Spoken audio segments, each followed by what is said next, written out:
जब तक ये प्राप्ति नहीं करोगे तो आप अंधेरे में जी रहे हो, आपका जीवन व्यर्थ है। आप सिर्फ सांसें ले रहे हो, सिर्फ 70-80 किलो के शरीर को ढो रहे हो, इसके आगे कुछ नहीं है। यही वास्तविकता हमारी औकात है, यही वास्तविक स्वरूप है हमारा। जैसे दोनों का समागम होगा, दोनों मन की तरंग और आत्मा की तरंग चेतना मिलेगी, आपके शरीर के अंदर एक नई ऊर्जा का संचार होगा, प्रवाह होगा।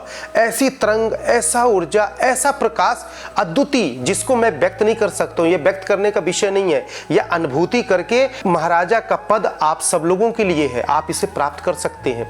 फिर इसके बाद हम निकलेंगे तो कभी निकलने की विधि मैं प्रैक्टिकल बताऊंगा।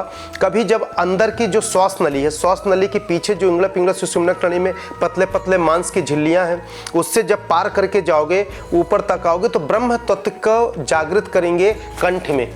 इस कंठ में जहाँ कहते हैं सरस्वती माँ विराजमान है, यहाँ पे ब्रह्म की अनुभूति होगी। ब्रह्म प्राण चेतना वाले ब्रह्मा जी वो नहीं जो सृष्टि को बनाए हैं, पर उनकी भी आकृति में कई बार अनुभूतियां होती हैं। फिर आप मुख से बाहर निकल सकते हैं और जैसे निकल के आओगे तो आपका शरीर अचेत अवस्था होगा और आप ठीक अपने शरीर के सामने खड़े होंगे। और जब खड़े होंगे तो लगेगा यार मैं तो भिन्न हूं, और अपने आप को ना बड़ा शांति, बड़ा सुकून, बड़ा जीरो बेटेड और इन्फिनाइट पावर फील करेंगे आप, अनंत ऊर्जा को महसूस करेंगे आप। फिर आप यहाँ से यात्रा चालू करेंगे। यदि आपने बहुत सारी शक्तियों को प्रॉपर वे में जागृत कर लिए हैं, इसमें प्राण चेतना होती हैं। यदि 10 प्राण आपके जागृत हैं, एक प्राण भी आपका जागृत है, तो आप दुनिया के बहुत बड़े शहंशाह कहलाएंगे। और बाहर निकलकर फिर सूक्ष्म यात्रा की ओर अनुभव करेंगे। जैसे पक्षियां उड़ते हैं तो थोड़ा दूर जाते हैं, दिखते हैं, पर आप सूक्ष्म रूप से एक पारदर्शिता शरीर की ओर जाएंगे, जिसमें मन की तरंग आपकी चलेगी, आपका चेतना चलेगा, और आसमान के परत परत जाते जाएंगे। ऐसे कई ग्रहों को पार करेंगे, कई ग्रहों में जाएंगे, कई जीव आत्माएं आपको ऐसी मिलेंगी देखने को। फिर जब ऊपर जाते जाएंगे तो ब्रह्मांड के एक आखिरी परत में, आखिरी सतह में आपको एक मोटा सा चट्टान मिलेगा, जिसको प्रवेश करेंगे तो देवताओं की दुनिया में पहुंच जाएंगे, जहां से आत्मा की उत्पत्ति हुई है, जहां से हम लोगों का वास्तविक स्वरूप है। वहां जाने के बाद कई तरह के रास्ते मिलेंगे, कई चट्टान मिलेंगे। फिर हम जाएंगे गणेश लोक की ओर। जैसे गणेश भगवान की आपने प्रश्न किया, तो मैं गणेश लोक के विषय में बताता हूँ। वैसे तो कई अनंत लोक हैं, पर मेरा खुद का अनुभव है और मैं अपने अनुभूति को व्यक्त कर रहा हूँ। जब आप गणेश लोक के लिए जाएंगे तो गणेश भगवान आपको शिव लोक में नहीं मिलते। वहाँ जैसे कहते हैं कि हमारे शिव परिवार में गणेश भगवान हैं, कार्तिक हैं, आदिशक्ति माँ पार्वती हैं, शिव भगवान है, परंतु ऊपर का गणेश भगवान जो है देवलोक में, जो वास्तविक रूप है, वह हमारे दुर्गा लोक से भी ऊपर है। ब्रह्म ऋषि सप्त ऋषि जहाँ रहते हैं, सप्त ऋषियों का निवास है, उसी के बगल में गणेश भगवान का निवास है। कभी मैं ब्लैक बोर्ड में इसको मैं समझाऊंगा पूरे देवलोक का नक्शा बनाकर, तो आप लोग बहुत सरल ढंग से समझ पाएंगे और अपने अंतर काया में अनुभूति भी बहुत अच्छे से कर पाएंगे। गणेश भगवान का सबसे पहली बात तो मैं बताऊं कि वहाँ गणेश भगवान का सूंड नहीं है। गणेश भगवान अनादि अंत है, दुर्गा माँ से भी पूर्व से हैं।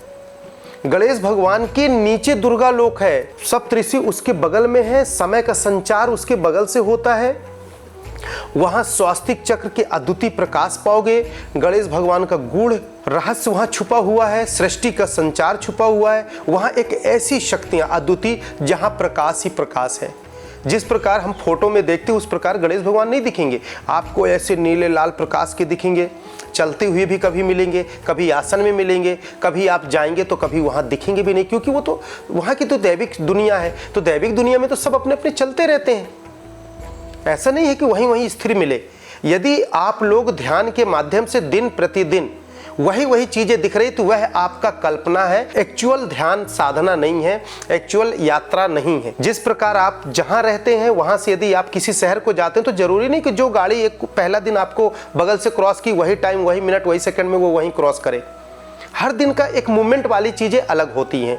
तो ध्यान साधना में भी जब हम सूक्ष्म यात्रा करते हैं तो सूक्ष्म यात्रा में भी अलग अलग अनुभव होता है। हर प्रतिदिन का अलग अलग दर्शन होते हैं, दर्शन की अनुभूतियाँ होती हैं। तो इस प्रकार से गणेश भगवान के दर्शन होंगे। कई बार गणेश भगवान आप में समाहित हो जाएंगे, आप गणेश जी में समाहित हो जाएंगे। कभी योग माया का दृश्य मिलेगा देखने को। फिर वहाँ से क्रमशः लोक होते हुए लौटेंगे और जहाँ हमारा काया है तो एक मन चक्षुओं का एक बारीकी तरंग, बहुत बारीकी रेशा कभी कटेगा कभी जुड़ेगा आएंगे सामने, और फिर मुख के माध्यम से या कुछ ऐसी दिव्य शक्तियां होती हैं उनके माध्यम से आप शरीर में प्रवेश कर जाएंगे। और फिर आप संसारिक चेतना में जब आंखें खोलेंगे तो आपको पूरा देवलोक की यात्रा दिखेगी, वह अनुभूतियां दिखेंगी और आप इतने आनंदित रहेंगे कि शायद इस पृथ्वी ग्रह के सौरमंडल का आप इकलौते ऐसे इंसान होंगे कि आपके जैसे आनंदित कोई और नहीं होगा। जो कहते हैं कि मैं आनंदित हूं वो शब्द से बयां कर रहे हैं, दरअसल में आनंद कोई बयां करने का विषय नहीं है, व्यक्त करने का विषय नहीं है, वो तो अनुभूति का विषय है। इससे बड़ा आनंद जीवन में कुछ नहीं हो सकता। और इस अनुभूति के लिए हम लोग 84 लाख योनियों को क्रॉस करके हम मनुष्य तन को पाए हैं। मानव एक भटकता हुआ देवत्व है, और मैं कहता हूं हर मानव एक देवतुल्य है। जब अपने अंतर शक्तियों को जागृत करेगा तो हर देवताओं को अपने अंदर देख सकता है। इससे अद्वितीय काया कहाँ पाओगे, इसलिए यह हमारा काया बड़ा अनमोल है। इस प्रकार से हम गणेश भगवान की अनुभूति और दर्शन कर सकते हैं सूक्ष्म यात्रा के माध्यम से। और जय दादा गुरु।